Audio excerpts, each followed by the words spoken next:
Hello, and welcome to the next installment of Mr. O'Quinn's dramatic reading of a short story. Today we have The Necklace, which is a fantastic story by Guy de Maupassant, who is a Frenchman. And so, in honor of that, I've decided to sit here where I've got a picture of a place in France behind me, so that we could all be in Paris together. That's what I figured that I would do. Today we're going to talk about a couple of things as we are going through this text. I want you to think about one, irony. We talked about irony yesterday. Irony is when something that you don't expect happens, and that's what we want to think about. So that is irony. The next thing I want you to think about too is the theme. What is it that our characters learn? What is it that Guy de Maupassant wants you to learn in this text, okay? So as we're reading today, a couple of things. One, where do we see the irony? And two, what is the theme of what we are learning today? The other thing too I like about this text, if you have read it, I've already got some people who have turned it in today, so they've already read it. But if you haven't read it yet, there's a nice twist in there that I really like. That I think makes this story interesting. It definitely will not be as dramatic a reading as yesterday, and will not be as dramatic a reading as tomorrow will be. However, this will be a nice dramatic reading of The Necklace by Guy de Maupassant. I'm going to do my best with the French pronunciations. I will explain as I'm going what the French words mean if they are in there. And so I will take us out of the story a little bit to put us back in. And as you guys know, at the end, I will stick around for any questions. So if you guys can do me a favor, stop the commenting while I'm reading. It is kind of distracting, and you're not paying attention if you are distracting, especially if we're talking about who was the first person here. Doesn't really matter. But let's go ahead and read The Necklace by Guy de Maupassant. Let's make sure we get the nice Paris background there that we can all see. And we are going to go ahead and we are going to start reading here in just a quick second. All right. She was one of those pretty and charming girls who are sometimes, as if by mistake of destiny, born in a family of clerks, meaning she's not very wealthy. She had no dowry, no expectations, no means of being known, understood, loved, wedded by any rich and distinguished man, and she let herself be married to a little clerk of the Ministry of Public Instruction. She dressed plainly because she could not dress well, but she was unhappy as though she had really fallen from her proper station.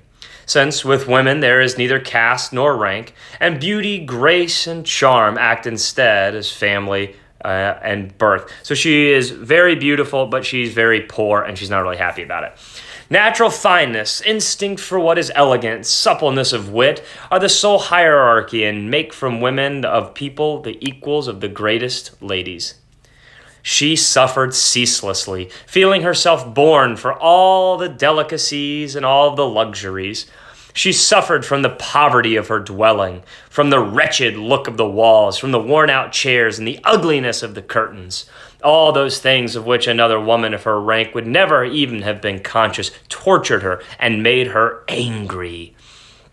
The sight of the little Breton peasant who did her humble housework aroused in her regrets, which were despairing and distracted dreams. She thought of the silent antechambers hung with oriental tapestries, and lit by tall bronze candelabra, land of the two great footmen in knee breeches who sleep in the big armchairs, made drowsy by the heavy warmth of the hot air stove.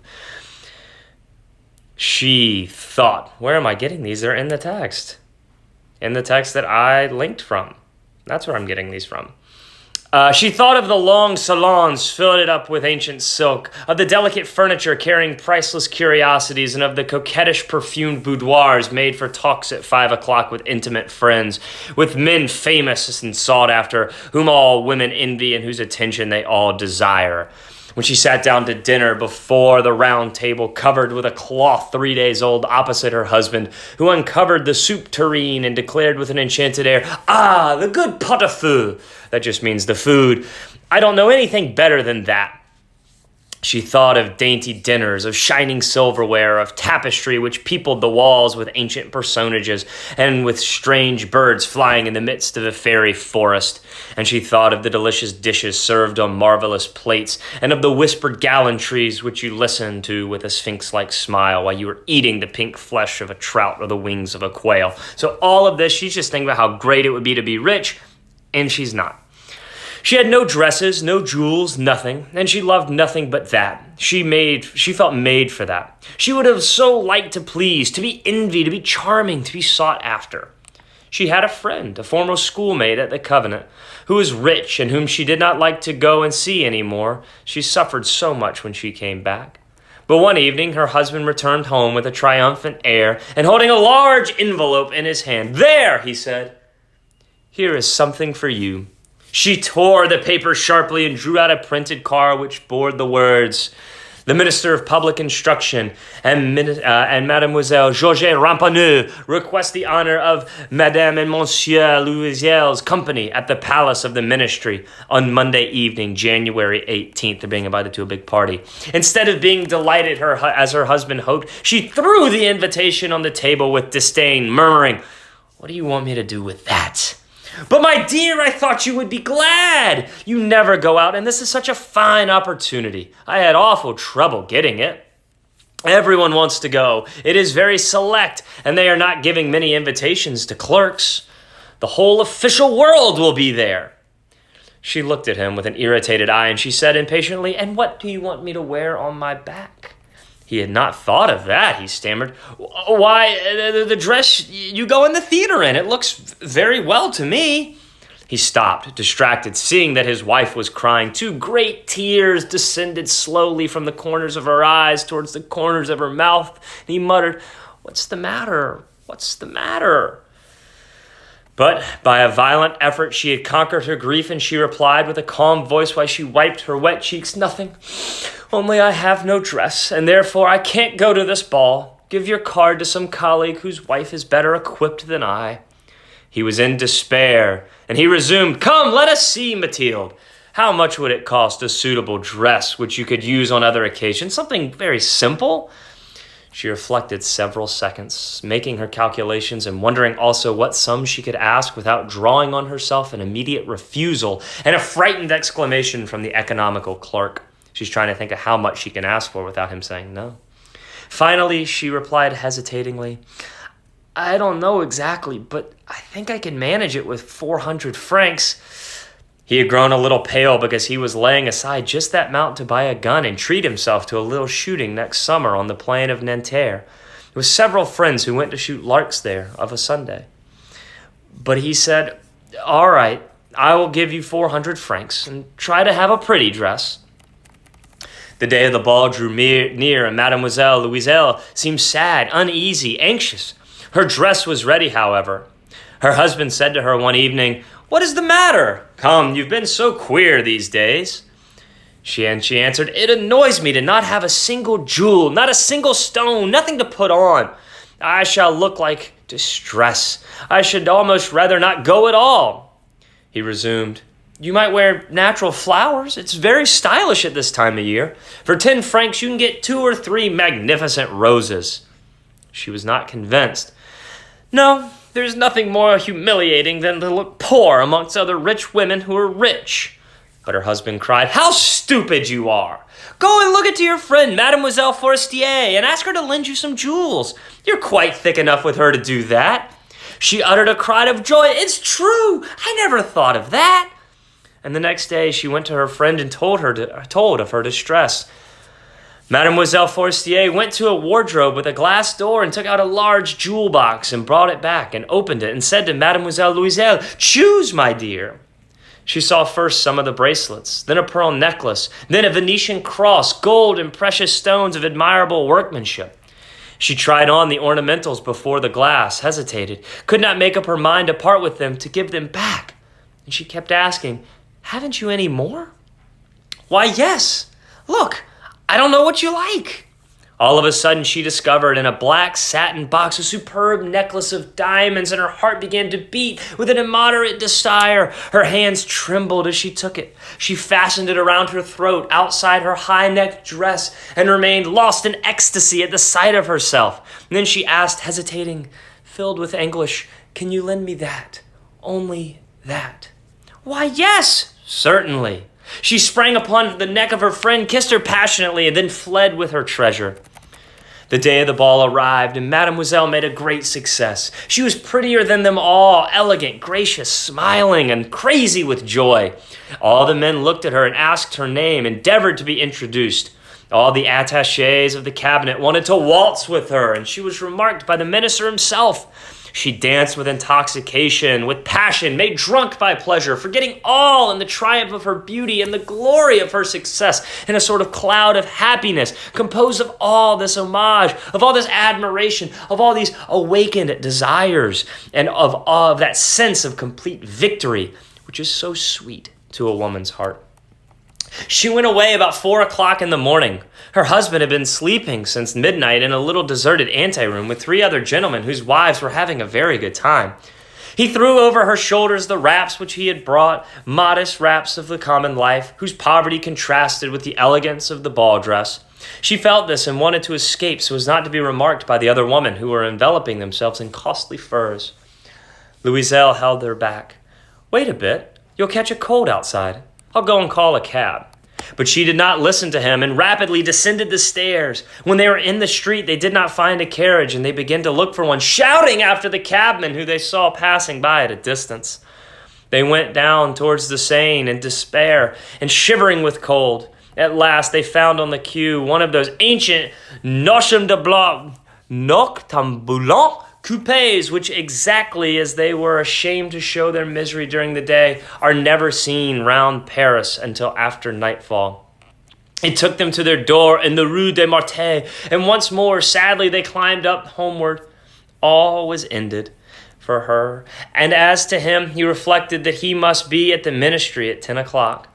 She removed the wraps which covered her shoulders before the glass so as once more to see herself in all her glory. But suddenly she uttered a cry as she no longer had the necklace around her neck. Her husband, half undressed, demanded, "What is the matter with you?"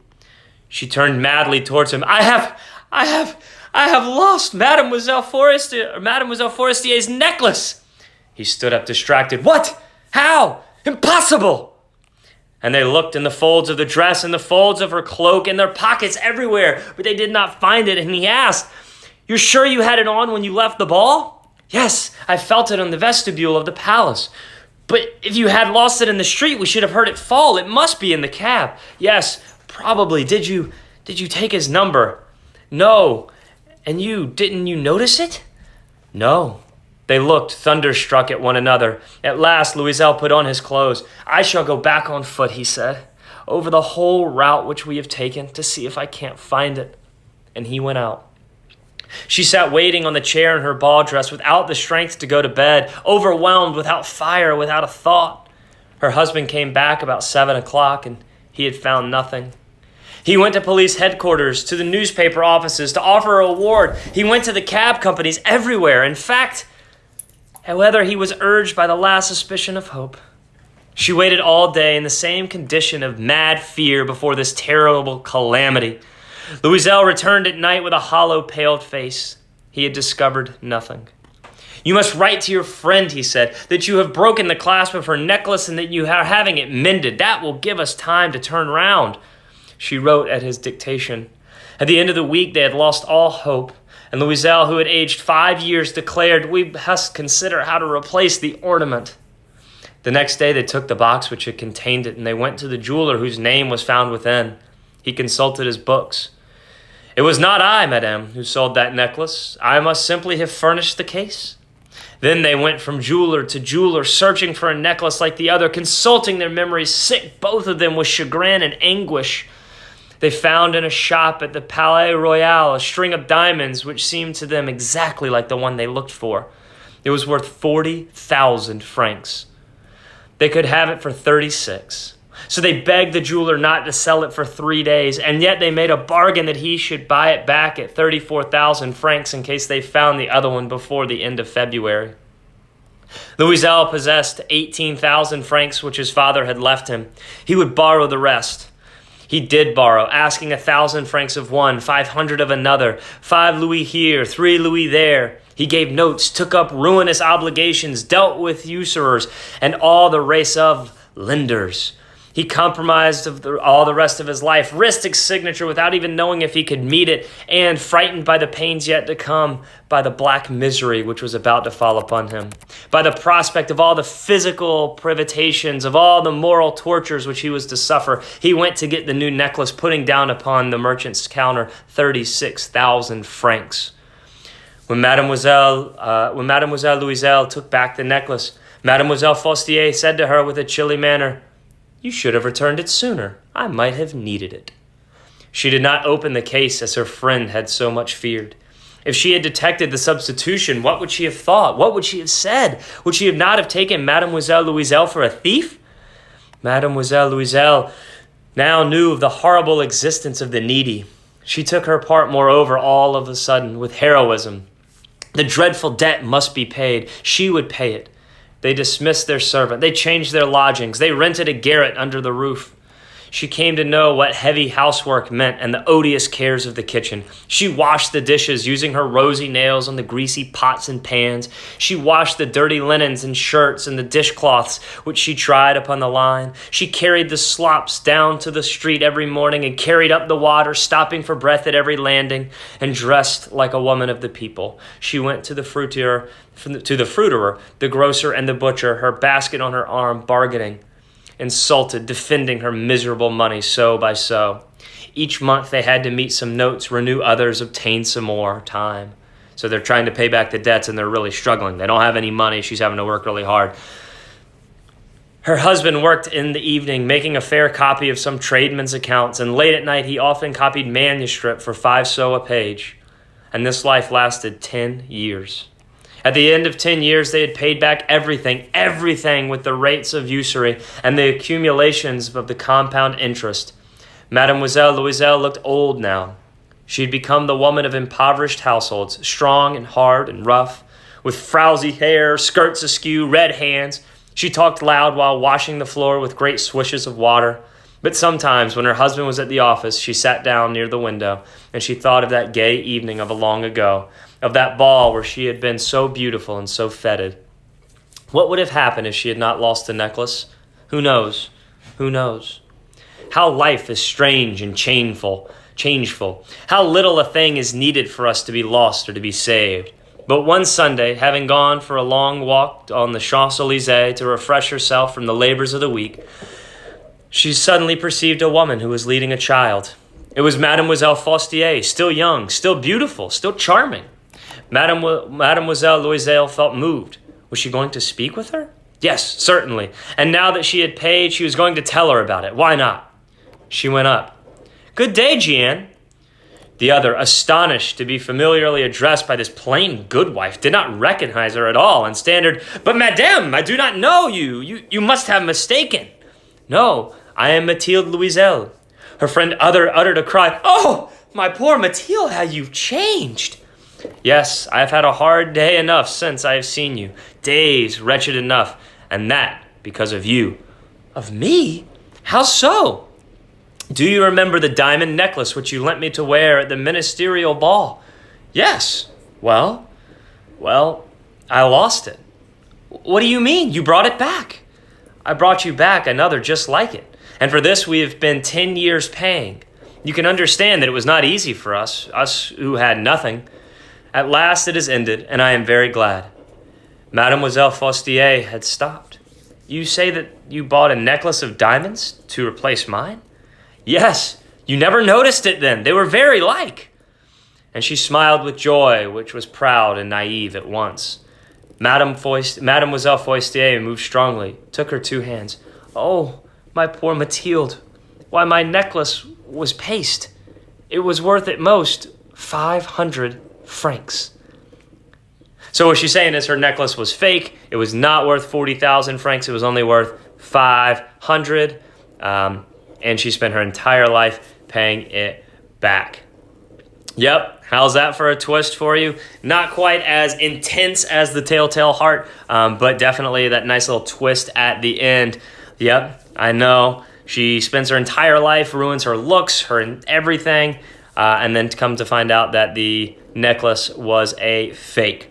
So here's what I'm going to do. I'm going to stop the live video just for a minute, just so I can upload it. I will be back on in like 8 seconds. I'm just going to end this one, save it, post it, and then I'll be right back. So if you guys have any questions about the theme, about irony, you can ask them then. So hold on 1 second. I'll see you all in a minute.